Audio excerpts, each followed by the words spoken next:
നമുക്കൊരു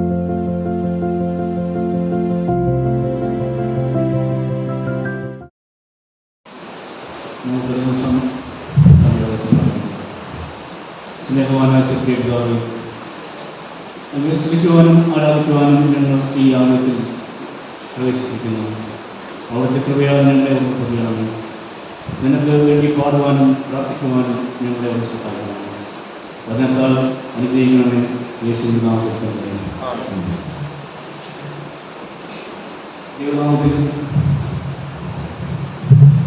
ദൈവനാമത്തിൽ എല്ലാവർക്കും സ്നേഹവന്ദനങ്ങളെ സമർപ്പിക്കുകയാണ്. ഞാൻ മറ്റു പ്രാർത്ഥിക്കുന്നതല്ല, എൻ്റെ ജീവിതത്തിൽ ആദ്യമായിട്ടാണ് ഞാൻ ഈ പ്രസംഗപ്പെടുത്തുന്നതുകൊണ്ട് പ്രസംഗിക്കുന്നത്.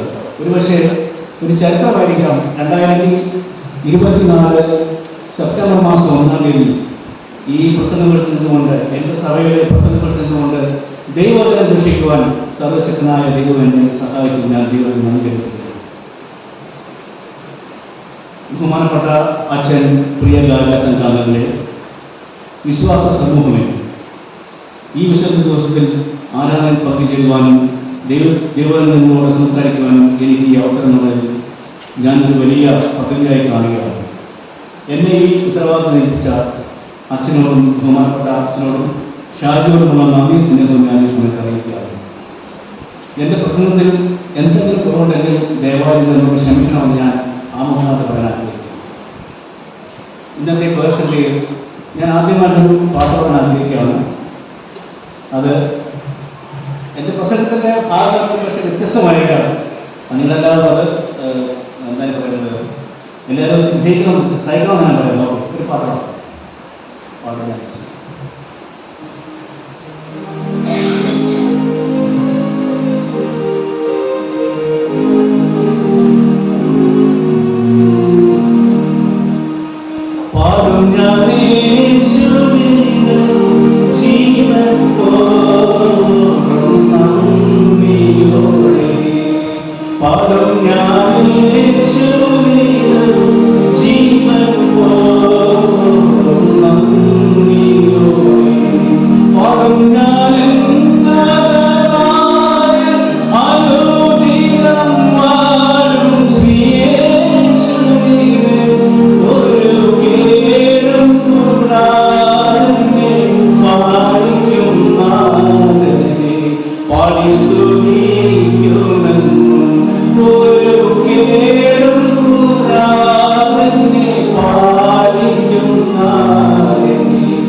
ഒരു കാലത്ത് നമ്മുടെ ഭവനങ്ങളിൽ കേൾക്കുന്ന ഒരു പാട്ടാണ്. അതായത് നമ്മുടെ പൂർവ്വപിതാക്കന്മാർ നമ്മുടെ മാനവിടെ വെച്ചാണ്. സത്യം പറഞ്ഞാൽ എൻ്റെ കണ്ണറിയുന്നുണ്ട്. അവരൊക്കെ നമ്മുടെ ഭവനത്തിൽ പാടിയ പാട്ടാണ്. ആ വെളുപ്പിന് 4 മണി സമയത്ത് 5 മണി സമയത്ത് ഞങ്ങളെല്ലാം വിളിച്ചു കൊടുക്കും. എഴുന്നേറ്റ് പാടാൻ പ്രാർത്ഥന എഴുന്നേറ്റ് വരാൻ പറയും. എഴുന്നേറ്റെങ്കിൽ നല്ല അറിയിക്കും. അതൊന്ന് പാടി പ്രാർത്ഥിച്ച ആ പൂർവ്വപിതാക്കന്മാർ പ്രാർത്ഥിക്കേണ്ട ഫലമാണെന്ന് നമ്മളത് നല്ലൊരു നന്മയെന്ന് ഞാൻ ആമുഖമായി പറയാൻ ആഗ്രഹിക്കുകയാണ്. എൻ്റെ ഔദ്യോഗിക ജീവിതത്തിൽ ഞാൻ ജവാന്മാർക്ക് കൊടുത്തിട്ടുണ്ട്, എഴുതി കൊടുത്തിട്ടുണ്ട്. അവർക്ക് വ്യത്യസ്തമായ ക്ലാസ്സുകൾ എടുത്തിട്ടുണ്ട്. പക്ഷേ ബ്രീഫിംഗ് കൊടുത്തിട്ടുണ്ട്. സാൻമോൾ ബ്രീഫിംഗ്, അതുപോലെ ബ്രീഫിംഗ് എൻ്റെ പ്രൊമോഷൻ്റെ സമയത്ത് ഞാൻ ചെയ്തിട്ടുണ്ട്. പക്ഷേ ഒരു പ്രസംഗമെടുത്തുകൊണ്ട് ഞാൻ പ്രസംഗിക്കുന്ന ആദ്യമായി ഞാൻ പറഞ്ഞല്ലോ, ആദ്യത്തെ പരിസരത്തിൽ നടത്തിയിട്ടുണ്ട് ഞാൻ. അതുപോലെ തന്നെ നേരത്തെ പറഞ്ഞതുപോലെ സാൻമോൾ ബ്രീഫിംഗ്, ഫോട്ടോ ബ്രീഫിംഗ്, അതുപോലെ ഞാൻ കമ്പനി ഹൗസ്. അതിനുശേഷം ഞാൻ PhD ചെയ്തിട്ടുണ്ട്. ഒരു കമ്പനിയിൽ കുറേ 100 പേര് കാണും. കമ്പനിയിലെ സ്ഥലത്ത് ഒരു പെറ്റാൻ്റെ സ്ഥലത്ത് പറഞ്ഞാൽ ഏകദേശം ഒരു 800 പേര് കാണും. ഈ 800 പട്ടാളക്കാർക്ക് ഒരേപോലെ നിന്ന് നമ്മുടെ സീറ്റിൽ നമ്മൾ വോട്ടർ വാങ്ങിച്ചുകൊണ്ട് ഞാൻ അവർക്ക് വോട്ടൊക്കെ പാസ് ചെയ്തിട്ടുണ്ട്. പക്ഷേ ആ സമയത്തൊക്കെ എനിക്ക് ഒരു ഭയമില്ലായിരുന്നു. എന്താണെന്ന് ചോദിച്ചു കഴിഞ്ഞാൽ ദൈവസേനയിൽ നിൽക്കുമ്പോൾ നമ്മൾ ശരിക്കും ഭയപ്പെടുന്നു. ഇപ്പോൾ ഞാനൊരു പോസ്റ്റർ വാർഡാണ് ജോലി ചെയ്യുകയാണ്. 185 ഡോക്ടർമാരാണ് പഠിക്കുന്നത്. അപ്പോൾ ഈ ഫസ്റ്റ് ഇയർ ഉള്ള സ്റ്റുഡൻസിനെ നമ്മൾ അവർക്ക് എല്ലാ ഗൈഡൻസും നൽകുന്ന നമ്മളാണ്. അപ്പോൾ വാർഡന്മാർക്കുള്ള ഒരു മുൻകൂട്ടി തരുന്ന ഒരു ഓർഡറാണ് ഇവർക്ക് എല്ലാ കാര്യങ്ങളും പറഞ്ഞു കൊടുക്കുന്നത്. അവരെ നമ്മൾ പഠിപ്പിക്കാറൊന്നുമില്ല. പക്ഷേ പോസ്റ്റ് ഡിസിപ്ലിനെ പറ്റി അവർക്ക് നമ്മൾ പറഞ്ഞു കൊടുക്കും. അവരെ നിർത്തിക്കൊണ്ട് അവർ ട്രീറ്റ് ചെയ്യും. അതെല്ലാവരും മനസ്സിലാക്കും. പക്ഷേ ഒരു എന്താ പറയുന്ന ഒരു കാട്ടാനും വരുന്നത് നിരങ്ങേണ്ടി വരും ഇപ്പോഴത്തെ കുട്ടികളെ പറ്റി പറയാറ്. പക്ഷേ ഞാൻ എന്ത് പറഞ്ഞാലും ശരി ഒരക്ഷരം എന്നോട് തിരിക്കുന്നുണ്ട്. ചിലപ്പോൾ റോഡിലെങ്കിലും സംസാരിക്കുന്നത്, പക്ഷേ ഒരക്ഷരം പോലെ എന്നോട് തെറ്റി സംസാരിക്കത്തില്ല. അത്രയ്ക്ക് നല്ല കുട്ടികളാണ്. അപ്പോൾ ദൈവം എന്നെ ഈ മൂന്നാമത് ലോകത്ത് എത്തിച്ചിരിക്കുന്നത് ഞാൻ സഭയുടെ കുറിച്ച് പ്രസംഗിക്കുമ്പോൾ ഒരു പക്ഷേ അതൊരു വലിയൊരു അംഗീകാരമായിട്ട് ഞാൻ കാണുന്നു.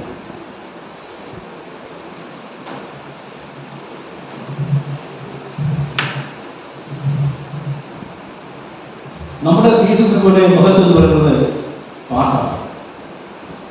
അതുപോലെ തന്നെ മറ്റുള്ള സഭകളെക്കാളും നമ്മുടെ പാട്ടുകൾ വളരെ വ്യത്യസ്തമായിട്ടുള്ള പാട്ടുകൾ പാടുന്നത്. നമ്മുടെ പാട്ടുകൾക്ക് ഏകദേശം 110 വർഷത്തെ പഴക്കമുണ്ടെന്നാണ് പറയുന്നത്. ദൈവമായിട്ടുള്ള ഒരു വലിയ ബന്ധമാണ് പാട്ട് എന്ന് പറയുന്നത്. പള്ളിയിൽ പാടുന്ന എല്ലാവരും പാട്ടുകാരാണ്, കോരിൽ പാടുന്നവർ എല്ലാവരും പാട്ടുകാരാണ്. പക്ഷേ നമ്മൾ കോരിൽ പാടുന്നത് ഒരു ഷോയായിട്ട് നമ്മൾ കണക്കാക്കാൻ പാടില്ല. അതുപോലെ കോരിൽ പാടുന്നത് ഒരു കലാപരിപാടിയായിട്ട് ഒരിക്കലും കാണാൻ പാടില്ല. കോരിൽ സംഗീതം എന്ന് പറയുന്നത് ജീവിതത്തിൻ്റെ ആധാരമാണ്. അത് ഹൃദയത്തിൽ നിന്ന് വരുന്ന ഒരു കലയാണ് സംഗീതം എന്ന് പറയുന്നത്. ഗായക സംഘം ഞാനും കോറസ് എന്ന ഒരു പദത്തിൽ നിന്നും ഗ്രീക്ക് പദത്തിൽ നിന്നും മൂല്യപദമാണ് ഈ കോരുണ്ടായത്. കോറസ് എന്ന ഗ്രീക്ക് മൂല്യപദത്തിൽ നിന്നുമാണ് ഒരു ലാറ്റിൻ വാക്കാണ് കോരുന്നത്. A large organised group of singers എന്നാണ് ഇതിൻ്റെ അർത്ഥം. അതായത് ഗായകരുടെ വലിയ ഒരു സംഗീത സംഘം എന്നാണ് അതിനെ പറയുന്നത്. A large organised group of singers എന്ന് പറയുന്നത്. അപ്പോൾ ഞാൻ പറയാൻ ആഗ്രഹിക്കുന്നത് ക്രിസ്തീയ ശുശ്രൂഷകളും ഗായകസുകളും ഗാനങ്ങൾ ആലപിക്കുമ്പോൾ അസ്വസ്ഥത മാനസികരായി വന്നവർക്ക് സ്വസ്ഥത ലഭിക്കുന്നതും നിരാശ നിറഞ്ഞ ജീവിതത്തിൽ ആശ്വാസം ലഭിക്കുന്നതിനുള്ള ഒരു വേദി കൂടിയാണ് നമ്മുടെ ഈ ഗാനം പറയുന്നത്. വിശുദ്ധ മദ്ബഹയും സഭാജനങ്ങളെയും തമ്മിൽ ചേർക്കുന്ന ഒരു പാലമാണ് നമ്മുടെ ഈ പേരുന്നത്. ആയതിനാൽ നാം എല്ലാവരും വളരെ ഭയഭക്തിയോട് കൂടി മാത്രമേ ഈ പേര് ചിന്തിക്കാൻ പാടുള്ളൂ. ഞാനെപ്പോഴും പറയുന്ന കാര്യമാണ്, എനിക്ക് ഈ സംസാരിക്കുന്നത് വളരെ ഇഷ്ടമില്ലാത്ത കാര്യമാണ്. കാര്യം പേരുകളിൽ നമ്മൾ ടൈം പഞ്ചുവായിട്ട് നമ്മൾ കൃത്യസമയത്ത് നമ്മൾ പേര് പറയണം, നമ്മൾ പാട്ടുകൾ പാടണം, പ്രാർത്ഥിക്കണം, പഠിക്കണം. ഞാൻ ചോദിക്കുന്നത് എത്ര പേരുടെ പേരുടെ കയ്യിലുള്ള പോയി ബൈബിൾ ആരും എൻ്റെ കയ്യിലില്ല, ഞാൻ തെറ്റുകാരനാണ്. പക്ഷേ നമ്മൾ പള്ളിയിൽ വരുമ്പോൾ തീർച്ചയായിട്ടും ഗായക സംഘങ്ങൾ നമ്മൾ ബൈബിൾ കൊണ്ടുവരണം. ഒരു പാഠം വായിക്കാൻ പറഞ്ഞാൽ പെട്ടെന്ന് വായിക്കണം. ഓക്കെ, അപ്പം അതുകൊണ്ട് ഇനി നിങ്ങൾ തുടർന്നുള്ള ജീവിതത്തിൽ നമ്മൾ വരുമ്പോൾ നമ്മൾ തീർച്ചയായിട്ടും നമ്മുടെ ബൈബിൾ കൊണ്ടുവരണമെന്ന് ഞാൻ പറയുക.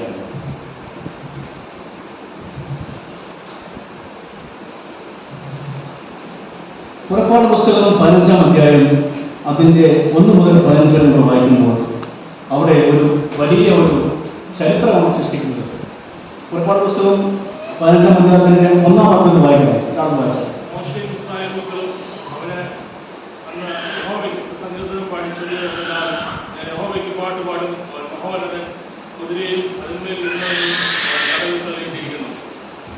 അതായത് ഇസ്രായേൽ മക്കളെ മിസ്രൈമിൽ നിന്നും പുറപ്പെടുവിച്ച ശേഷം ഒരു വലിയ അടിമത്തത്തിൽ നിന്ന് അവർ രക്ഷപ്പെട്ടതാണ്. അതായത് കൂടിയ പീഡനം.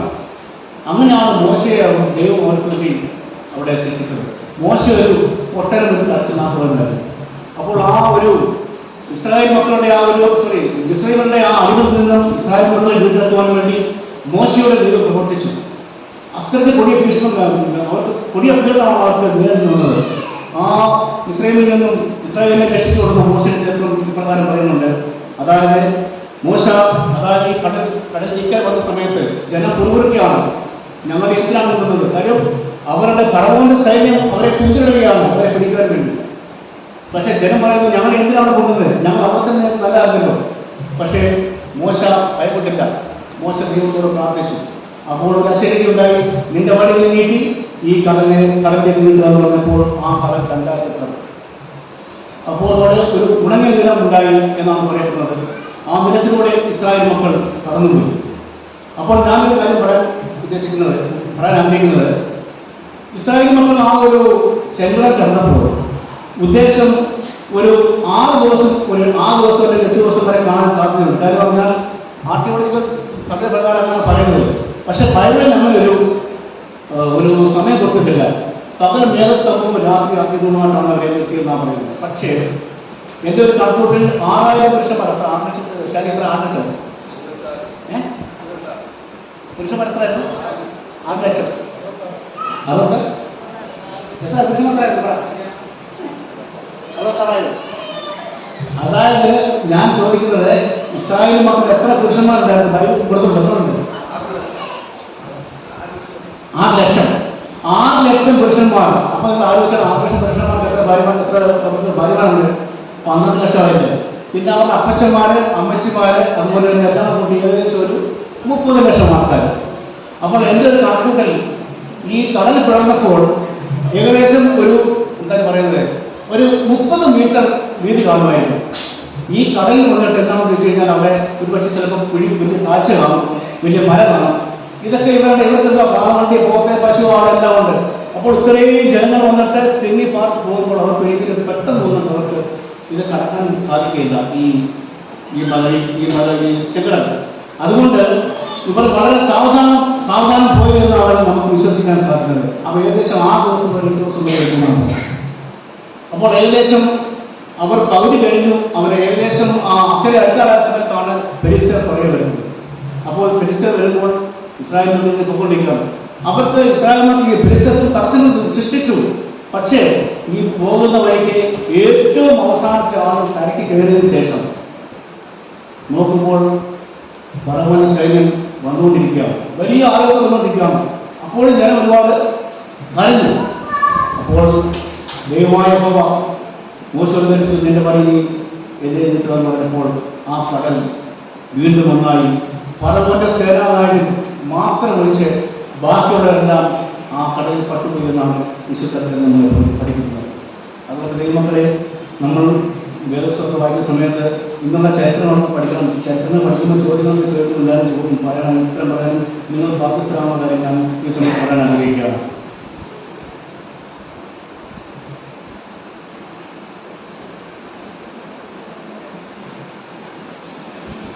ഈ തലമുറയ്ക്ക് ഞാൻ പറയുന്നത്, നമ്മൾ പ്രസംഗത്തിൽ കൂടെ നമ്മൾ ഈ ദൈവമെന്നൊക്കെ പറയുന്നത് നല്ല കാര്യത്തിനാണ്.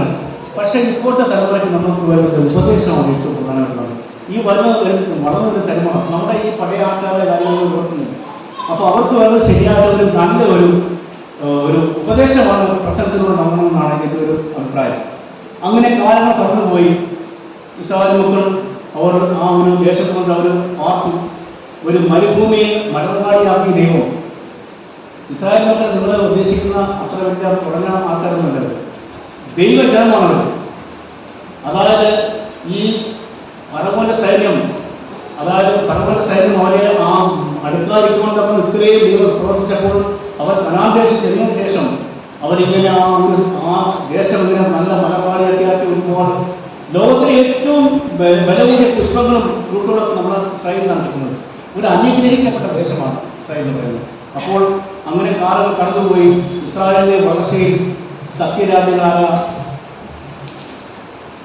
ഈജിപ്ത്, സിറിയ, യോർദാൻ, ലിബിയ, ഇറാഖ് എന്നീ രാജ്യങ്ങൾക്ക് വലിയ അസൂയയായി.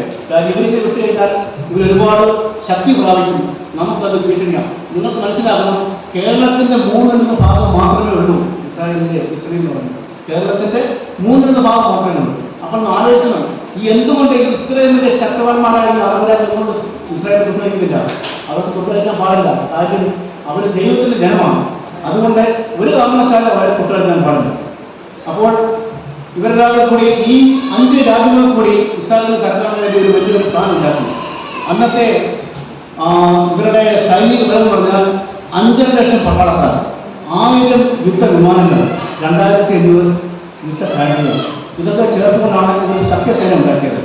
ഓർക്കണം, ഇസ്രായേൽ എന്ന ചെറു രാജ്യം തകർക്കാൻ വേണ്ടി ഇവർ ഇത്രയും വലിയ ഒരു സൈനിക ബലം കോപ്പിക്കൊണ്ടിട്ടുണ്ടെങ്കിൽ എത്രമാത്രം അവർ കൈക്കൊള്ളുന്ന തെളിവാണ്. 6 ദിവസം നീളുന്ന ആ ഒരു ഇസ്രായേൽ യുദ്ധത്തിൽ 1967 മെയ് 15 യുദ്ധ കാഹളം തുടങ്ങി. കാര്യം പറഞ്ഞാൽ ഇസ്രായേലിനെ ഈ ഭൂമത്തിൽ നശിപ്പിക്കുക എന്നുള്ളതാണ് അവരുടെ ഏറ്റവും വലിയ തീരുമാനം. അപ്പോൾ അതുകൊണ്ട് ഒരു യുദ്ധ കാഹളം തുടങ്ങിയിരിക്കുകയാണ്. തകർക്കുക, അവരെ സംരക്ഷിക്കാൻ വേണ്ടി അവരെ എല്ലാ ശവക്കല്ലറ പോലെ ഉണ്ടാക്കിയെന്ന് പറയുന്നത്.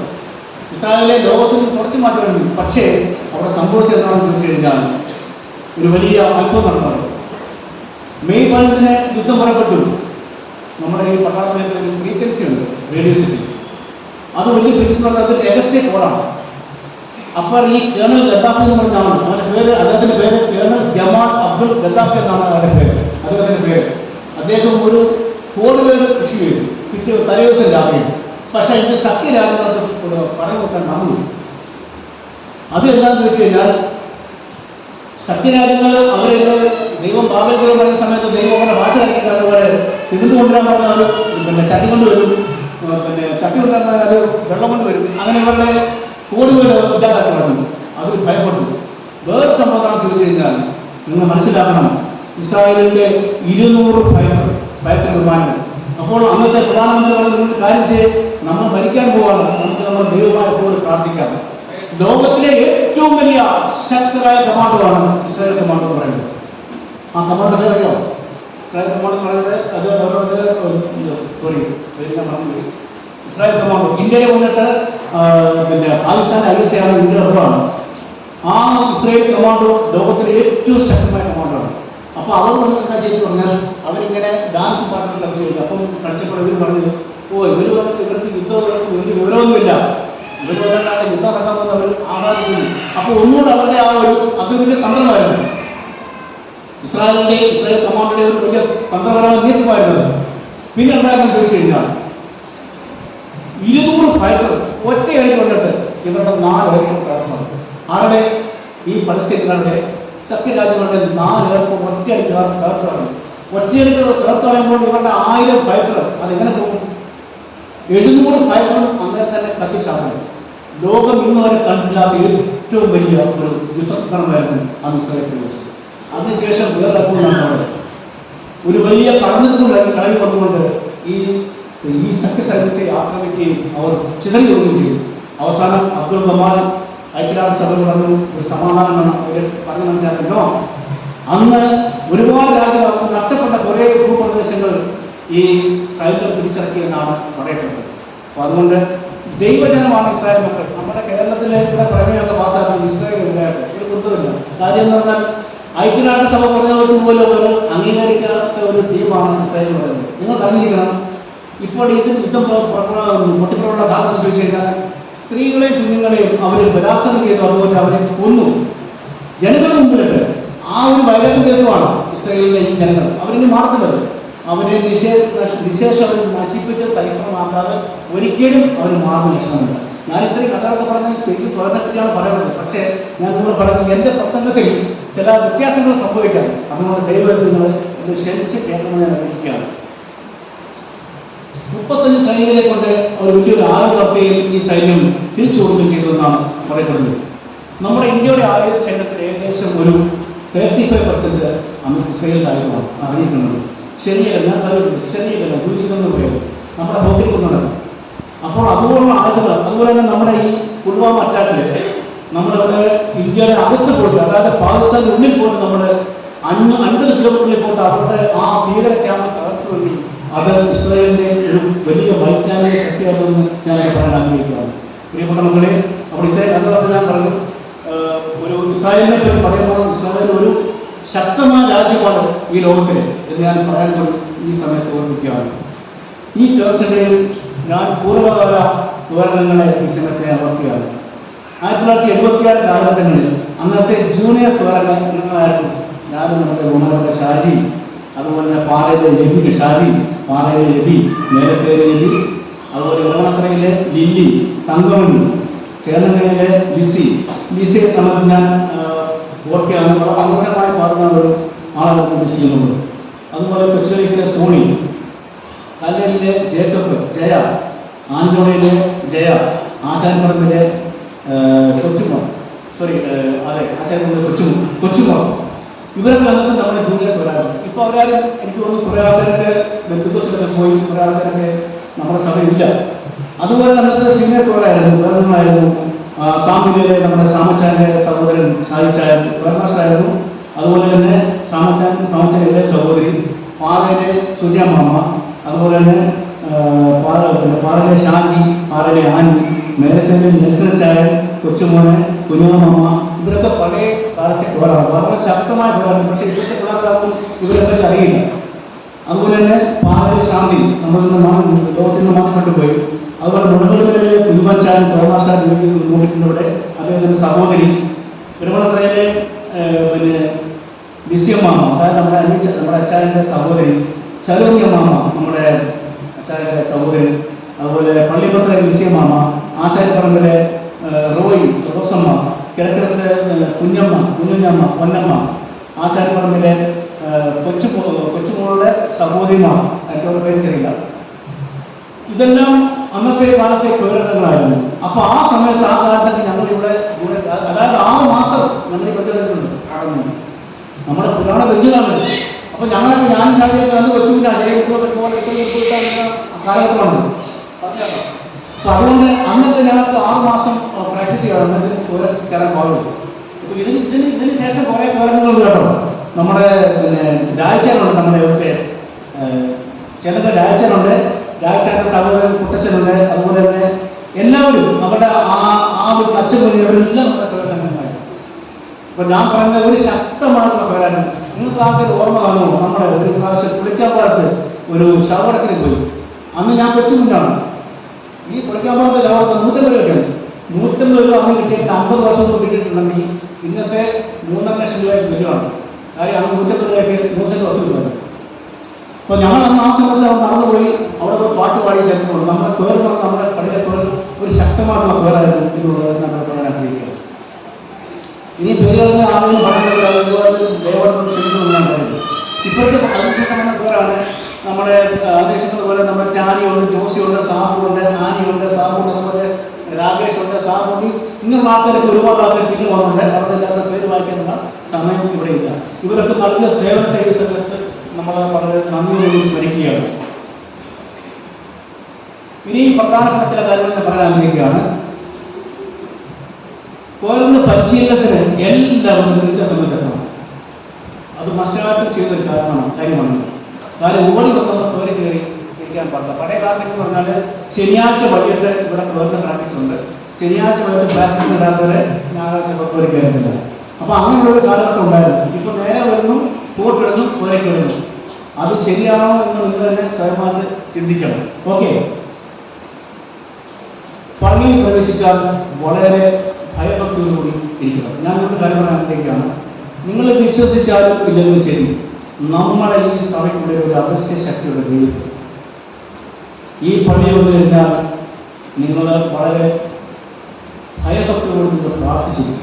നിങ്ങളാരും ലോകസഭയിൽ പോകുന്നത് ഡൽഹിയിൽ അവിടെ പോയി കഴിഞ്ഞാൽ അവർ പറഞ്ഞൊരു കാര്യമാണ്, ഇത് വന്നിട്ട് സർവമത സ്ഥലമാണ്. ഇവിടെ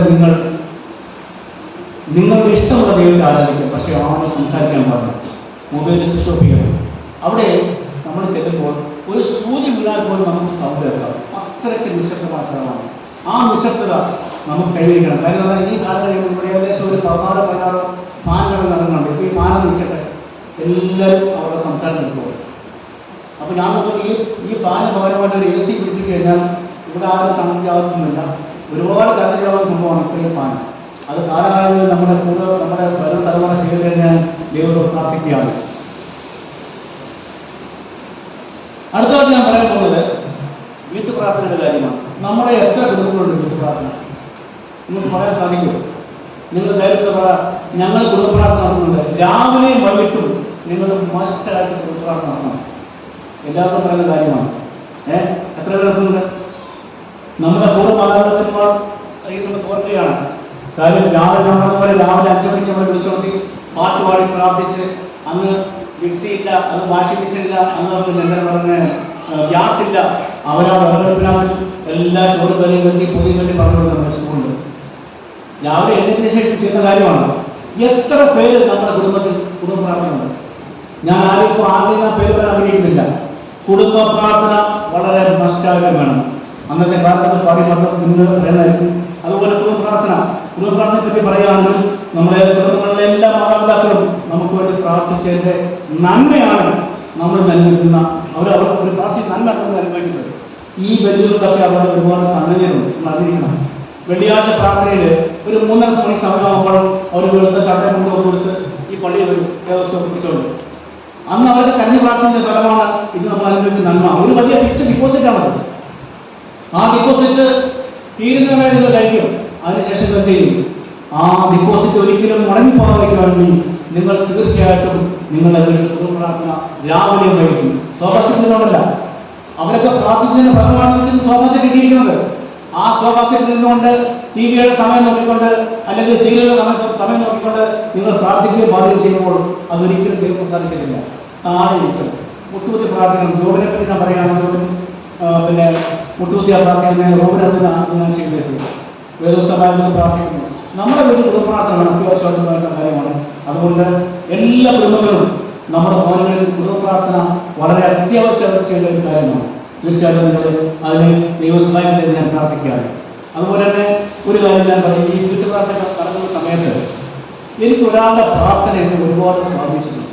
അതാരുമല്ല, ആശയപ്രവർത്തകരെ തീർച്ചയായും മൺമറഞ്ഞു പോയി അദ്ദേഹത്തിൻ്റെ പ്രാർത്ഥന വളരെ ഹൃദയസ്പർശിയായ പ്രാർത്ഥനയാണ്. അത് നമ്മളാരും നിങ്ങളെ ഇപ്പോഴത്തെ പ്രിയതരന്മാരെ കേട്ടിട്ടില്ല, നിങ്ങൾ കേന്ദ്രന്മാരുണ്ട്. അദ്ദേഹം പ്രാർത്ഥിച്ച പ്രാർത്ഥന ഇപ്പോഴും ഞാൻ ഓർക്കാറുണ്ട്. ഒരു പക്ഷേ നമ്മുടെ പൂർവ്വപിതാക്കന്മാർ പ്രാർത്ഥിച്ചതിൻ്റെ ഫലമാണ് നമ്മളൊക്കെ ഇന്ന് അനുഭവിക്കുന്ന നന്മയെന്ന് നമ്മൾ വളരെ അഭിമാനത്തോട് ഓർക്കേണ്ട ഒരു കാര്യമാണ്. രാവിലെ വൈകുന്നേരം നമ്മൾ പ്രാർത്ഥന, രാവിലെ സമയത്ത് നമ്മൾ പാട്ടൊക്കെ പാടും. ആ പാട്ടൊക്കെ പാടിക്കൊള്ളു മനനെ കഷ്ടപ്പെട്ട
നിങ്ങളുടെ മനസ്സാക്ഷിക്ക് എത്ര വേണ്ടി പാടുന്നു പാടണം. നമ്മുടെ തലമുറകൾ നശിച്ചുകൊണ്ടിരിക്കാൻ അറിഞ്ഞിരിക്കണം. നിങ്ങൾ ഇനി ഒരു 30 വർഷം കഴിഞ്ഞാൽ നമ്മുടെ ഈ സംവിധാനം നടത്തുന്നത് കാര്യം നാം പറയാമോ? ഞായറാഴ്ച പോലും ട്യൂഷന് വിട്ടുകൊണ്ട് നമ്മുടെ മക്കളെ പഠിപ്പിക്കുകയാണ്. ഞാൻ ആരോഗ്യപ്പെടുത്തുന്നില്ല. അവരെങ്ങനെ പഠിച്ച് വലിയ പട്ടക്കാരായിട്ട് അവരെ യൂറോപ്യൻ രാജ്യങ്ങളിൽ പോകുകയാണ്. എന്നിട്ട് അവിടെ പോകുമ്പോൾ ഇവിടെ അപ്പച്ചനെ വിളിച്ചിട്ട് 85 വയസ്സും 75-80 വയസ്സും പ്രായമാണ്. ആ പ്രായമായ സമയത്ത് അവരുടെ ആ ചെറുപ്പകാല ആളുകളുടെ സമയത്ത് അവർ മക്കളെ പഠിപ്പിച്ചൊക്കെ നല്ലതല്ലേ?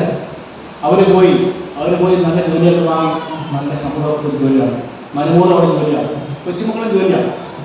അപ്പോൾ ഒരു ദിവസം അപ്പച്ചൻ മരിക്കുന്നു. അപ്പോൾ ഇവിടെ എന്താ അവിടെ അബ്ബാസ് ചെയ്യുന്ന സംഭവം കേട്ടല്ലോ. അതങ്ങോട്ട് ഓൺ ചെയ്യും.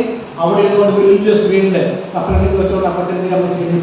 ആ ഒരു ശവസംസ്കാരം കാണുന്ന ഒരു ലോകത്തിലേക്ക് നാം പൊക്കൊണ്ടിരിക്കുകയാണ്. തീർച്ചയായിട്ടും കുഞ്ഞുമക്കളെ ഞങ്ങളുടെ കാര്യം നോക്കണം. നമ്മളെ വളർത്തി വലുതാക്കിയ മാതാപിതാക്കളെ അവരെ ഒരിക്കലും നമ്മൾ മറക്കാൻ പാടില്ല.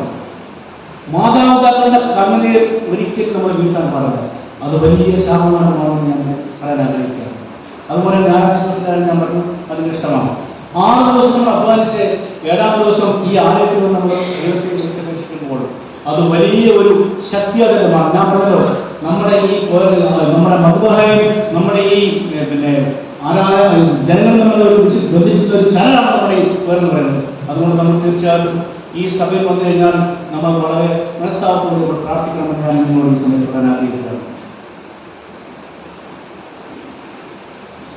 ഇനി വരുന്ന കാലങ്ങളൊക്കെ ഈ ഓൾഡ് ഏജ് ഹോം ഉണ്ടല്ലോ, പ്രായമായി താമസിക്കുന്നത്, അത് നമ്മൾ കേരളത്തിൽ പോകും. ക്രിസ്ത്യാനികളാണ് ഏറ്റവും കൂടുതൽ ഈ കാര്യം മുൻപന്തിയിൽ നിൽക്കുന്നത്. ക്രിസ്ത്യാനികൾ വന്നിട്ട് അവരെല്ലാം മാതാപിതാക്കളെല്ലാം അവിടെ ആക്കിയിരിക്കാം, വീടുകൾ കൂട്ടിയിരിക്കുകയാണ്. ഇനിയും നല്ലോണം വരുന്ന തലമുറ, അതായത് നമ്മുടെ വീട്ടിലൊക്കെ ഏതെങ്കിലും ഒരു സെക്യൂരിറ്റി കുറിച്ച് അല്ലെ ആടെയും കടയിൽ കിട്ടുമോ, വിളിച്ചോ 2 ലക്ഷം കിട്ടുമോ എന്ന് പറയും.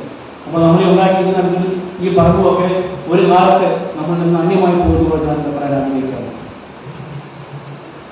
അതുപോലെ തന്നെ നമ്മുടെ ഈ സഭയിൽ എനിക്കൊരു അവസാനം ഒരു കാര്യം പറയാനുള്ളത്, നമ്മുടെ സഭയുടെ സ്നേഹവും നമ്മുടെ ആ സൗഹൃദവും തിരിച്ചു വന്നിട്ടുണ്ട്. നമ്മൾ ആദ്യമാണ് ഇവിടെ മനസ്സിലാക്കുന്നത്. എൻ്റെ കയ്യിൽ തെറ്റുപറ്റിയിട്ടുണ്ട്, പക്ഷേ നമ്മുടെ ആ ഒരു സ്നേഹവും സൗഹൃദവും നമ്മുടെ സഭയ്ക്ക് തിരിച്ചു കൊണ്ടുവരണം. പണ്ടത്തെ കാലത്ത് ഇവിടെ ഒരു പള്ളിയിൽ ഒരു പിന്നെ അരി കൊണ്ടുവരും, ഒരു തോര കൊണ്ടുവരും, ഒരു സാമ്പാർ കൊണ്ടുവരും, അതൊരു നേർച്ചയാണ്. ഇപ്പൊ അതെല്ലാം കഴിഞ്ഞ് ഇപ്പൊ എല്ലാം വന്നിട്ട് ഓർഡർ വെക്കാണ്, കഴിച്ചു നല്ല കാര്യമില്ല. പക്ഷേ ആ ഒരു സ്നേഹവും ആ സൗഹൃദവും ആ സ്നേഹവും ഒക്കെ നമുക്ക് തിരിച്ചു കൊണ്ടുവരണം. അതിന് നമ്മളെല്ലാവരും കടപ്പെടാനാണെന്ന് ഞാൻ സമയത്ത് പറയാൻ ആഗ്രഹിക്കുകയാണ്.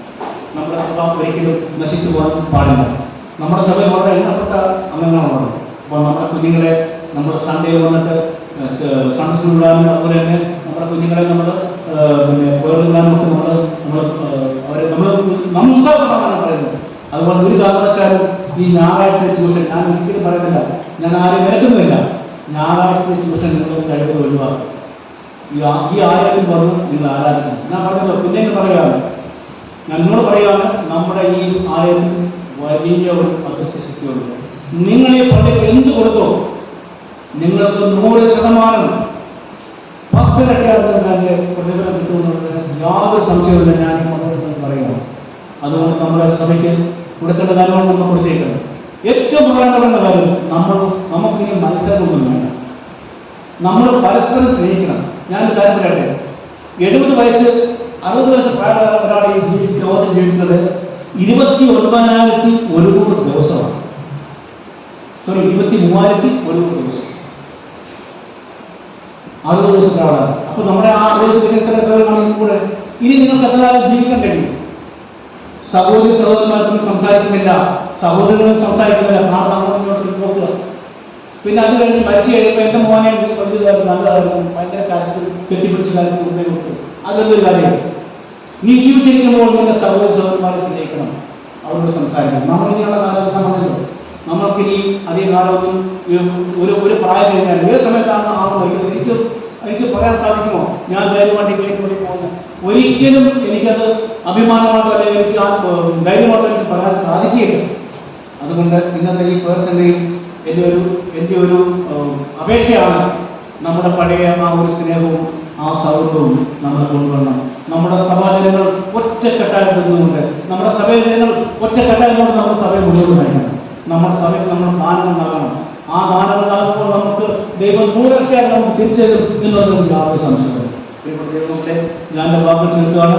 എൻ്റെ ഈ പ്രസംഗത്തിൽ എന്തെങ്കിലും തെറ്റുകൾ വരുന്നുണ്ടെങ്കിൽ നിങ്ങൾ ദയവായി അപേക്ഷിക്കുന്നു. എനിക്ക് ഈ ഒരു അവസരം തന്ന ബഹുമാനപ്പെട്ട ഷാജോടും നന്ദി സ്നേഹം അറിയിച്ചുകൊണ്ട് ഞാൻ എൻ്റെ വാക്കുകൾ നിർമ്മിക്കുന്നു. ദൈവം നിങ്ങളെ അനുഗ്രഹിക്കുക.